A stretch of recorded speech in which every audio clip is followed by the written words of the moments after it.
शांति। ये एक ऐसी शांति थी जो तूफान के आने से ठीक पहले होती है, भारी, दमघोंटू और एक अनकहे तनाव से भरी हुई। राजकीय विज्ञान परिषद की दिनचर्या बाहर से सामान्य लग रही थी, लेकिन उसकी आत्मा में एक सूक्ष्म अदृश्य कंपकंपी शुरू हो चुकी थी। ये कंपकंपी भौतिक थी। पहले ये सिर्फ कुछ विद्वानों की शिकायत थी। उनकी लिखने वाली धातु की कलमों में कभी कभी एक हल्की सी अजीब झुनझुनी महसूस होती थी। फिर रात में पहरा देने वाले अंगरक्षकों ने फुसफुसाना शुरू किया कि उनकी तलवारों की मूठ कभी कभी बिना किसी कारण के हल्की सी गर्म हो जाती है। आचार्य सोमकीर्ति ने अपनी वेदशाला के दिशा सूचक यंत्रों को पूरी तरह से अविश्वसनीय पाया। उनकी सुइयां अब उत्तर की ओर नहीं, बल्कि परिषद के उस सबसे सुरक्षित कक्ष की ओर इशारा करती थीं, जहां प्रधान आचार्य वर्धमान ने अपना नया नियामक रखा था। ये सब ओरोबोरस के टाइम बम का प्रभाव था। वह नकली चाबी धीरे धीरे मकबरे की ऊर्जा को अस्थिर कर रही थी और परिषद की दीवारों के भीतर एक बढ़ता हुआ निम्न स्तरीय विद्युत चुंबकीय क्षेत्र बना रही थी। अनिका के लिए यह सब देखना किसी धीमी गति की त्रासदी को देखने जैसा था। वह इन सभी घटनाओं को समझती थी। इलेक्ट्रोमैग्नेटिक इंटरफेरेंस, वह अपने मन में एक वैज्ञानिक की स्पष्टता से सोचती जब वह सोमकीर्ति को अपने दिशा सूचक यंत्रों पर हताश होते हुए देखती। वह क्रिस्टल एक अस्थिर ऊर्जा स्रोत है और वह नकली चाबी उस अस्थिरता को बढ़ा रही है, जिससे एक EM पल्स पैदा हो रहा है। ये बहुत ही प्राथमिक भौतिकी है। अगर मेरे पास एक साधारण सा गॉस मीटर होता तो मैं इस क्षेत्र की तीव्रता को माप सकती थी, इसके बढ़ने की दर की गणना कर सकती थी। लेकिन उसे अपने इस वैज्ञानिक ज्ञान को एक दिव्य ज्ञानी के अभिनय के पीछे छिपाना पड़ता। यह स्वाभाविक है आचार्य, वह सोमकीर्ति से कहती। उसकी आवाज में एक शांत गंभीरता होती। जब एक महान शक्ति जागृत होती है तो वह अपने आसपास के ब्रह्मांड के संतुलन को प्रभावित करती है। आपके यंत्र उत्तर को नहीं, बल्कि शक्ति के नए केंद्र को खोज रहे हैं। वे भ्रमित नहीं हैं, वे तो बस एक नए ज्यादा शक्तिशाली सत्य का अनुसरण कर रहे हैं।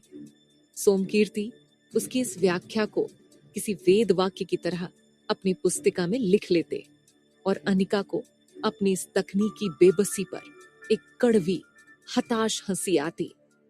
लेकिन अगर परिषद में भ्रम था तो प्रधान आचार्य वर्धमान के कक्ष में एक खतरनाक नशा था। वर्धमान अपने उस नए नियामक से मोहित था।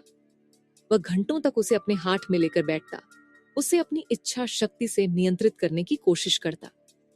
जब भी कोई धातु की चीज हल्की सी भनभनाती या हवा में एक अजीब सी गूंज पैदा होती तो वह इसे अपनी बढ़ती हुई शक्ति का प्रमाण मानता। वह एक झूठे ईश्वर की तरह अपने ही बनाए भ्रम के सिंहासन पर बैठा था, यह जाने बिना कि वह सिंहासन बारूद से बना था। वह अब और भी ज्यादा साहसी और लापरवाह होता जा रहा था। वह अपनी शक्ति के नशे में इतना चूर था कि उसने राज्य के दूसरे मामलों पर ध्यान देना भी कम कर दिया था। और यही वह चीज थी जिसका अनिका को डर था और जिसकी उसे जरूरत भी थी। एक रात जब वह इन्हीं विचारों में खोई हुई थी तो आदित्य के माध्यम से एक और संदेश आया। इस बार लावण्या के शब्द किसी पहेली या अनुरोध में नहीं, बल्कि एक अंतिम चेतावनी में लिखे थे।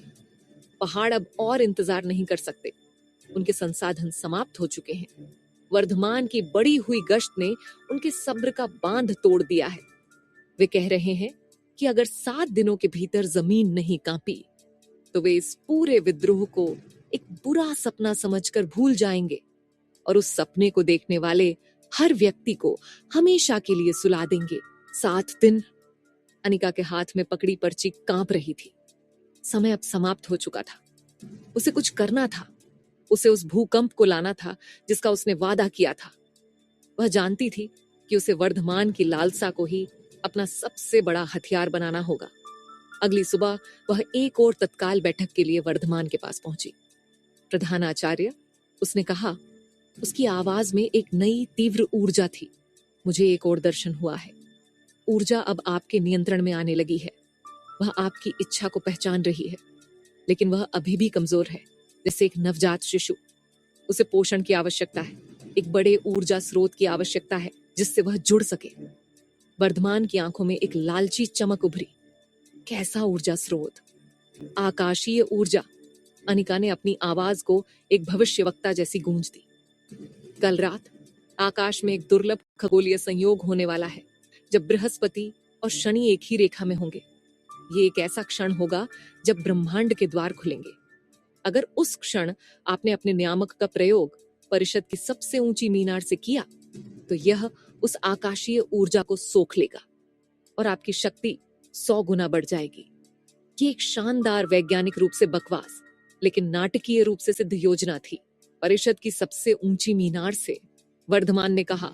उसके दिमाग में इस शक्ति प्रदर्शन की भव्यता की छवियां दौड़ रही थीं।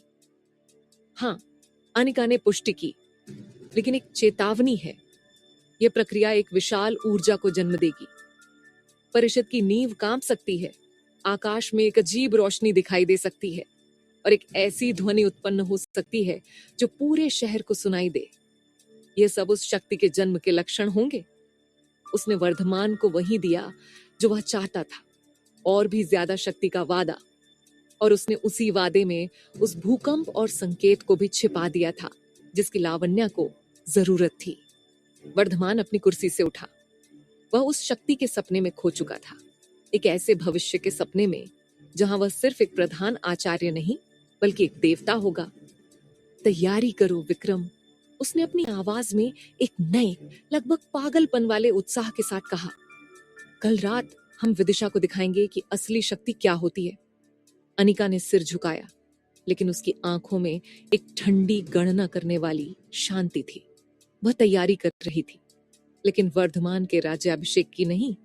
वह एक ऐसे भूकंप की तैयारी कर रही थी जो सिर्फ परिषद की नींव नहीं बल्कि पूरे विदिशा के सिंहासन को हिलाकर रख देने वाला था।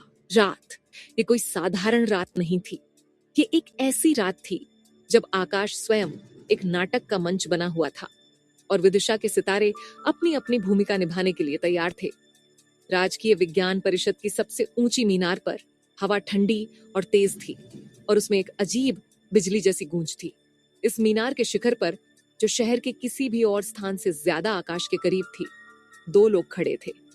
एक थे प्रधान आचार्य वर्धमान, जिनकी आंखों में एक ऐसा जुनून था जो पागलपन की सीमा को छू रहा था।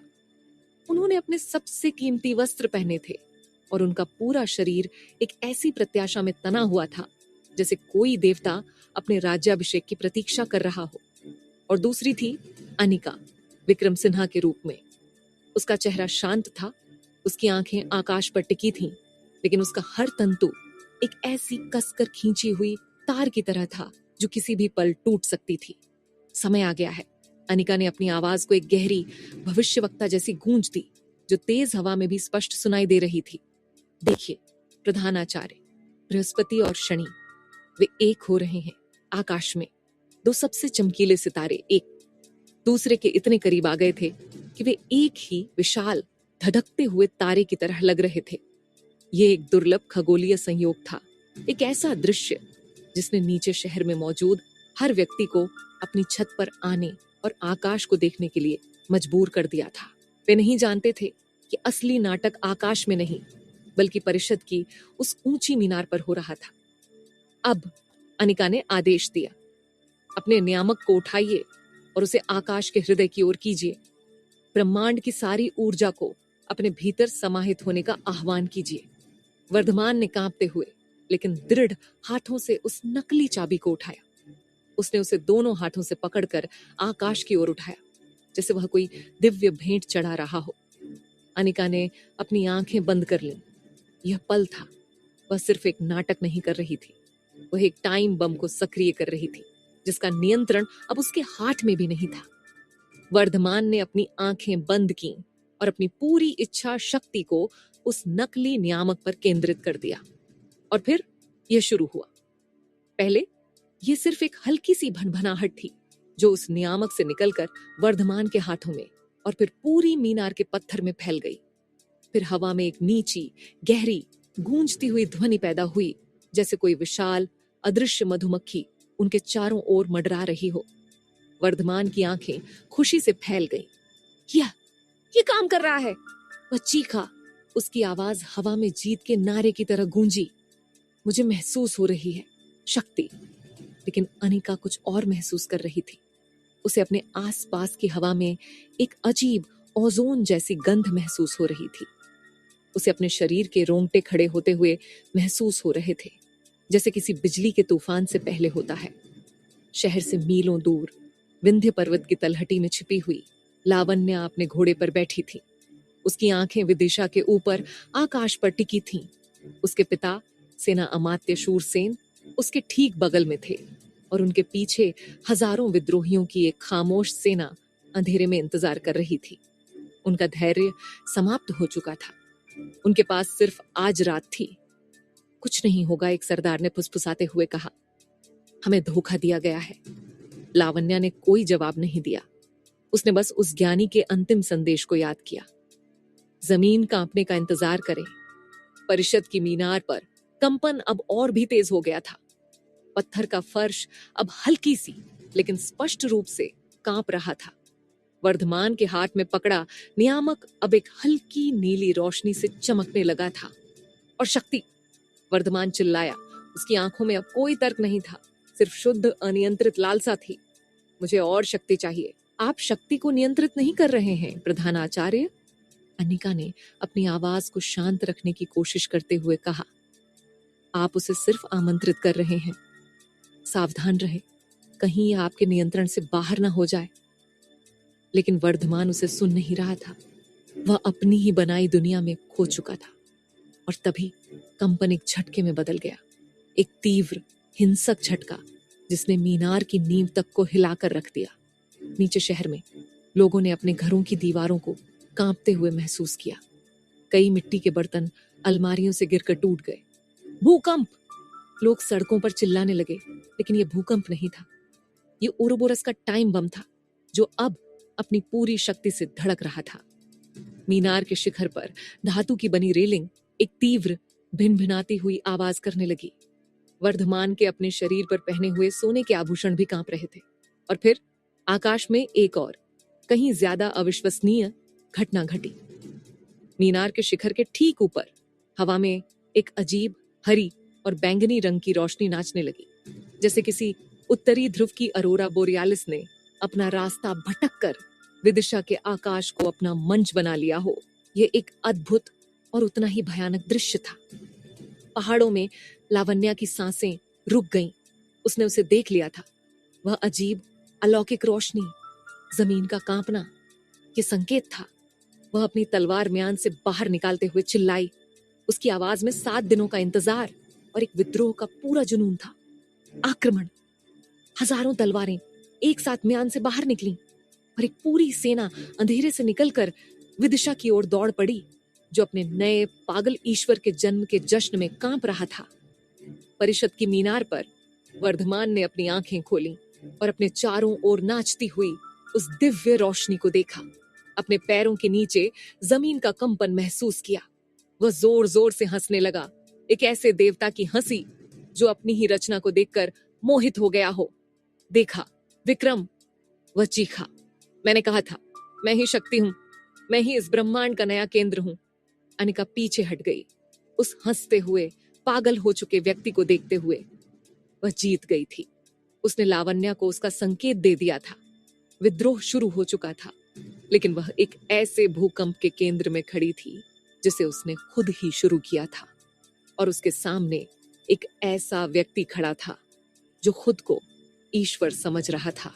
खेल का एक चरण समाप्त हो चुका था और दूसरा, कहीं ज्यादा खूनी और अप्रत्याशित, अभी अभी शुरू हुआ था।